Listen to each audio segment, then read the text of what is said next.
નમસ્કાર દર્શક મિત્રો, બોટાદ દસ્તક ન્યૂઝમાં આપનું હાર્દિક સ્વાગત છે અને હું છું એલડી મકવાણા. આપ જોઈ રહ્યા છો બોટાદ દસ્તક ન્યૂઝ. કેવાયસી માટે જાગૃત કરવા અનોખો પ્રયાસ. ગરડાના ગ્રામ્ય વિસ્તારોમાં રેશનિંગ કાર્ડ ધારકોને જાગૃત કરતો વિડીયો વાયરલ. આજકાલ તંત્ર દ્વારા સરકારી ડોક્યુમેન્ટમાં કેવાયસી માટેની કામગીરી પૂરજોશમાં ચાલી રહી છે.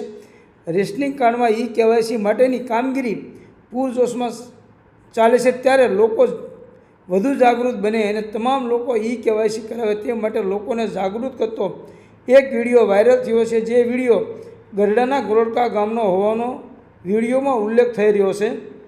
વાયરલ વિડીયોમાં એક વ્યક્તિ ગામડાની શેરીઓમાં માઇક લઈને સાઉન્ડથી રેશનિંગ કાર્ડ ધારકોને કેવાયસી માટે અપીલ કરે છે. કેવાયસીની કામગીરી છેલ્લા 3 દિવસ સુધી ચાલનારી છે, જેથી તમામ કાર્ડ ધારકોએ ગામની પંચાયત ઓફિસે કેવાયસી કરાવી લેવા અપીલ કરે છે. જે રેશનિંગ કાર્ડ ધારકો કેવાયસી નહીં કરાવે તો તેના રેશનિંગ કાર્ડમાં આવતો પુરવઠો બંધ થશે, જેથી તાત્કાલિક કેવાયસી કરાવવા વિડીયોમાં ઉલ્લેખ થઈ રહ્યો છે. Botad Dastak news, LD Makwana, Botad.